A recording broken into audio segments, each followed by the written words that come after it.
हाँ दोस्तों, जैसा कि आप सब लोग जानते हो, अभी तक यूएस प्रेसिडेंट डोनाल्ड ट्रंप पूरी दुनिया को कहते आ रहे थे कि भारत अब रशिया से तेल नहीं खरीदेगा। मैंने भारत को रशिया से तेल खरीदने से रोक दिया। उसके बाद में अचानक से आज क्या हुआ कि जो यूएस के ट्रेजरी सेक्रेटरी है स्कॉट बेसेंट, इनके द्वारा ऑफिशियली यहाँ पर ट्वीट किया गया और इन्होंने कहा कि पूरी दुनिया के ऑयल मार्केट के अंदर ऑयल को फ्लो कराने के लिए अमेरिका इंडियन रिफाइनर्स को 30 दिन के लिए अलाउ करता है कि वो रशियन ऑयल खरीद सकते हैं। बट ये जो मेजर होगा ये शॉर्ट टर्म के लिए होगा और इसकी वजह से हम रशियन सरकार को कोई भी फाइनेंशियल बेनिफिट सिग्निफिकेंट रूप से प्रोवाइड नहीं करेंगे। इस चीज़ को भी मेक श्योर किया जाएगा। तो इस तरीके के स्टेटमेंट यहाँ पर देखने को मिले। अब यहाँ पर दो बातें ध्यान देने वाली है। पहली बात, एक तो ये कह रहे हैं कि इन्होंने इंडियन रिफाइनर्स को अलाउ किया है कि आप 30 दिन के लिए तेल ले रहे हो, जैसे इंडियन रिफाइनर्स के पहले तेल ले नहीं रहा था। दूसरी तरफ आप यहाँ पर देखोगे तो अभी तक जो डोनाल्ड ट्रंप की बातें हैं उसको अचानक से यहाँ पर पलटा हुआ पाओगे, क्योंकि अब अमेरिका लिटरली इवन पूरा यूरोप ऑयल के लिए लिटरली इंडिया की शरण में आ चुका है। बट इस बात को ये ओपनली एक्सेप्ट नहीं करेंगे, ये अपने जो अकड़ू शब्द है उनको कंटिन्यू रखेंगे। बट रियलिटी मैं आपको बताता हूँ। देखो, बेसिकली इस यू टर्न के पीछे एक बहुत ही बेहतरीन कहानी है। देखो, रिसेंटली क्या हुआ कि आप सब लोग जानते हो यूरोप जो है वो रशिया से तेल के इम्पोर्ट को कम करना चाह रहा था और इसलिए वो अपनी डिपेंडेंसी को मिडिल ईस्ट के ऊपर फोकस करना चाह रहा था, खास रूप से कतर की एलएनजी लेना चाह रहा था। ऐसी कंडीशन में जब स्ट्रेट ऑफ हॉर्मूज के ऊपर स्ट्राइक्स होना शुरू हुई, वहाँ से जहाज जाना बंद हुए, तो अब यूरोप के अंदर ऑयल क्राइसिस आ रहा है।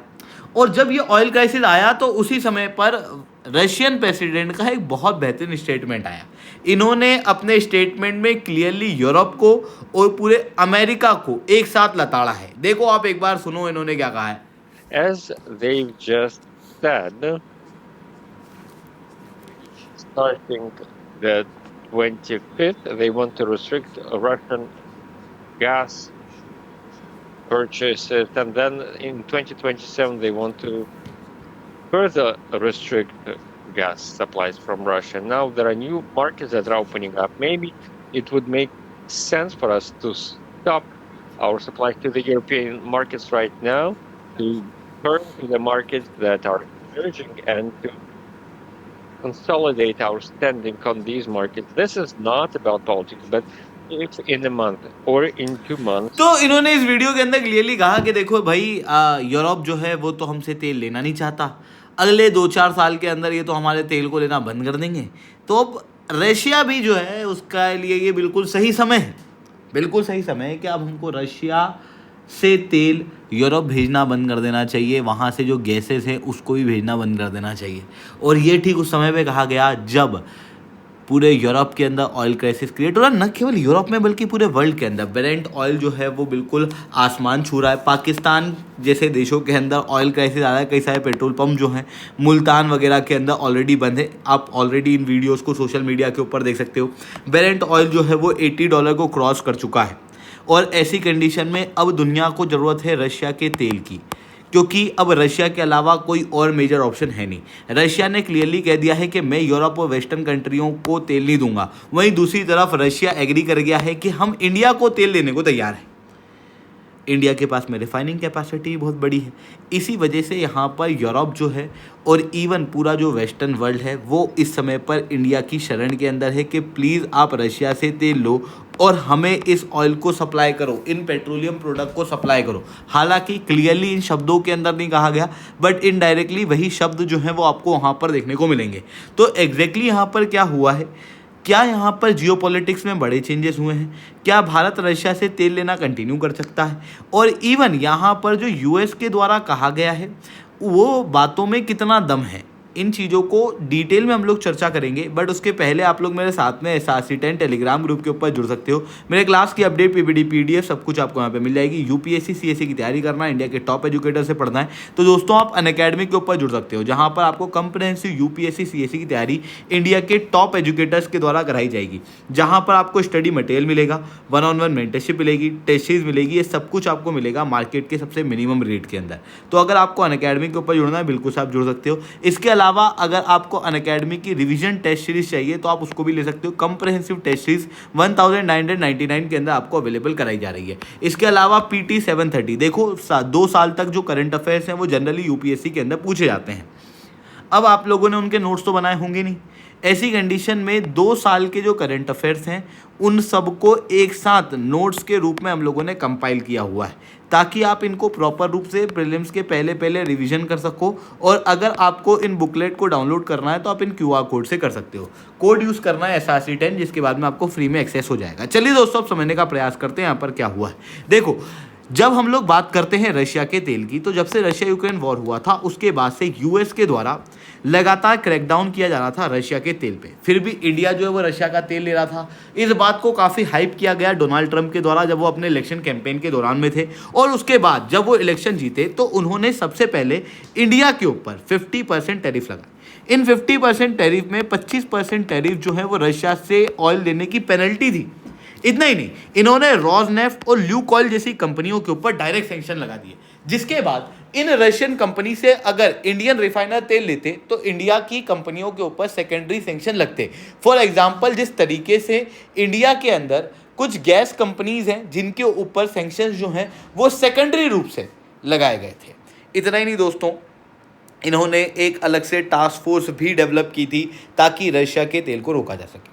भारत फिर भी रशिया का तेल ले रहा था कई सारी शेडो फ्लीट वगैरह के माध्यम से। तो यूरोपियन यूनियन शेडो फ्लीट के ऊपर क्रैकडाउन कर रहा था और इन्होंने तो डिसाइड कर लिया था कि 2027 तक अब हम लोग रशिया से तेल और गैस दोनों ही नहीं लेंगे।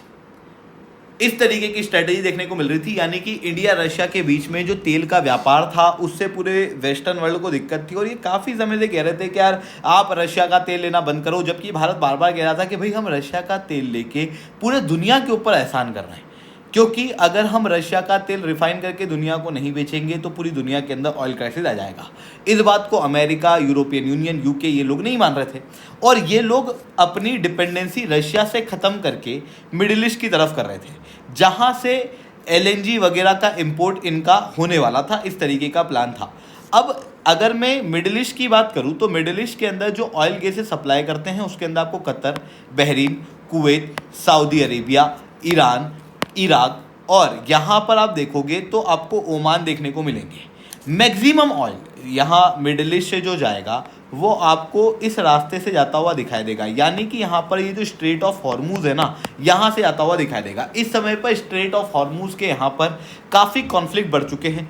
ईरान के द्वारा ऑफिशियल रूप से स्ट्रेट ऑफ हॉर्मूज को बंद कर दिया गया है। हालांकि भारतीय जहाज़ों को यहाँ पर अलाउ किया गया है कि जा सकते हो, बट उसके बावजूद भी जो ग्लोबल इंश्योरेंस है वो क्लियर रूप से नहीं मिलेंगे। ऐसी कंडीशन में पर्शियन गल्फ के यहाँ पर ऑयल टैंकर्स का ट्रैफिक लग गया है। प्रॉपरली मैं कहूँगा कि ट्रैफिक लग गया है। और पहले जो 60 टैंकर यहाँ से ट्रांजिट किया करते थे, अब पर दिन के यहाँ पर केवल 5 ही टैंकर जो है वो यहाँ से निकल पा रहे हैं।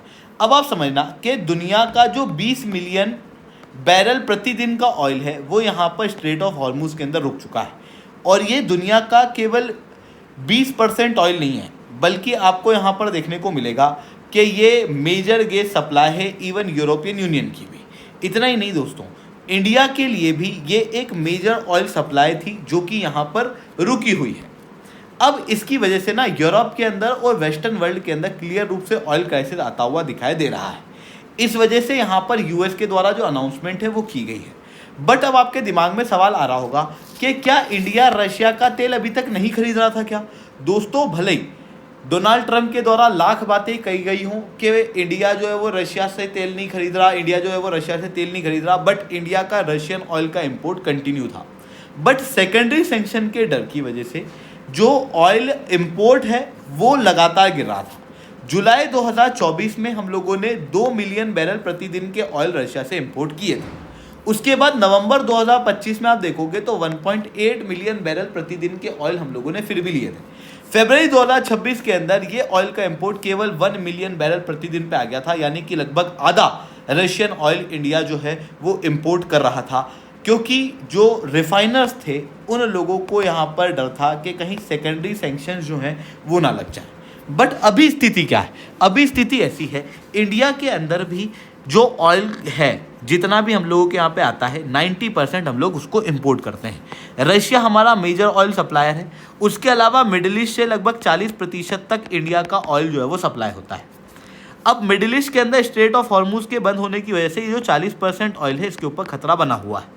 इंडिया के पास में अगर मैं ऑयल के रिजर्व्स की बात करूं तो लगभग 25 दिन का ऑयल हमारे पास में है। वहीं चाइना वगैरह के पास में लगभग 200 दिन का ऑयल है। इवन जो 25 दिन एक्स्ट्रा भी हमारे पास में रिफाइनर्स वगैरह के पास में, वो 25 दिन का हमारे पास में स्ट्रेटेजिक रिजर्व्स के अंदर ऑयल इस समय पे देखने को मिल रहा है। यानी कि ओवरऑल रूप से हम देख सकें तो इंडिया की इकोनॉमी को फ्यूल करने के लिए लगभग 50 दिन का ऑयल हमारे पास में है।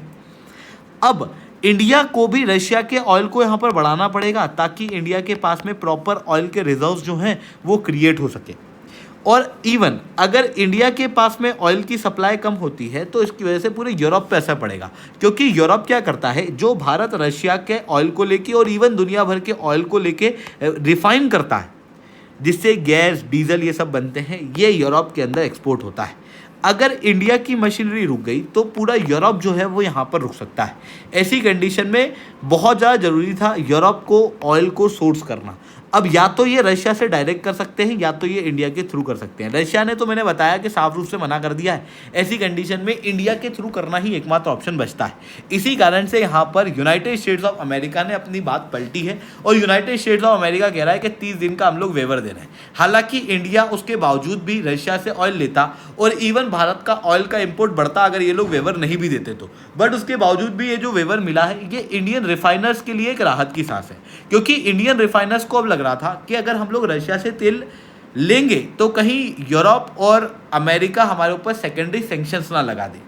ऐसी कंडीशन में ये सारे इश्यूज जो हैं वो आते हुए दिखाई दे रहे थे। बट अभी जो वेवर दिया गया है इसको भी बहुत ध्यान से समझना जरूरी है। बेसिकली ये OFAC का जनरल लाइसेंस 133 के पैरामीटर्स के जरिए इंडिया के रिफाइनर्स को ये वेवर दिया गया है। केवल इंडिया के रिफाइनर्स को दिया गया है। केवल इंडिया ही रशिया के तेल को ला सकता है और सेकेंडरी सैंक्शन नहीं लगेगा।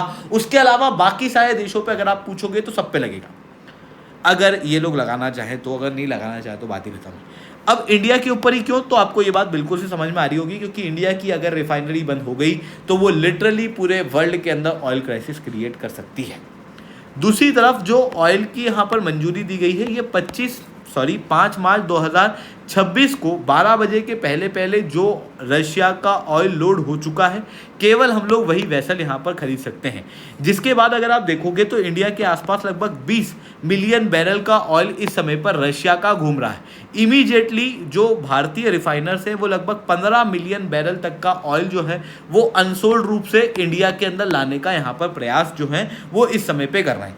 इवन अगर इंडिया अब रशिया से डायरेक्ट ऑयल भी लेगा तो कुछ समय तक तो यूनाइटेड स्टेट्स ऑफ अमेरिका के सेकेंडरी सैंक्शन का बिल्कुल भी डर भारत को नहीं सताएगा, क्योंकि ऑब्वियसली इस समय पर यूनाइटेड स्टेट्स ऑफ अमेरिका को अभी तक ये लग रहा था कि इनके पास में जो वेनेजुएला का ऑयल है उसको ये दुनिया को सप्लाई कर देंगे। बट ऐसा लिटरली नहीं है, क्योंकि वेनेजुएला के पास में ऑयल के रिजर्व्स हैं, ऑयल के प्रोडक्शन की कैपेसिटी नहीं है। अगर रशिया का ऑयल रुकता है, इंडिया की रिफाइनिंग कैपेसिटी रुकती तो वो पूरे वर्ल्ड के अंदर इकोनॉमिक क्राइसिस क्रिएट करेगा। इस वजह से यूएस को मजबूरन रूप से यहाँ पर घुटने जो हैं वो टेकने पड़े हैं। बट यहाँ पर एक और चीज़ है जो नोट करने वाली है। अभी तक जो इंडिया को ऑयल के अंदर डिस्काउंट मिलता था, खास रूप से फरवरी के मंथ में जो डिस्काउंट मिल रहा था लगभग $13 प्रति बैरल के ऊपर, वो डिस्काउंट जो है वो अब नहीं मिलेगा, क्योंकि अब सब लोग जानते हैं कि ऑयल की डिमांड, इवन जो रशियन ऑयल की डिमांड है वो काफ़ी ज़्यादा हो चुकी है इंटरनेशनल मार्केट के अंदर। तो ये चीज़ें यहाँ पर देखने को मिल रही हैं दोस्तों। आई होप ये सारी बातें आप लोगों को समझ में आई होंगी। लेक्चर अच्छा लगा हो तो लाइक करना, लेक्चर बहुत अच्छा लगा हो नीचे 7 से 10 कमेंट करना। UPSC CSE की तैयारी करना, इंडिया के टॉप एजुकेटर से पढ़ना है तो आप अनअकैडमी के ऊपर जुड़ सकते हो। ठीक है दोस्तों, आज के लिए that's all from my side. जय हिंद, जय भारत।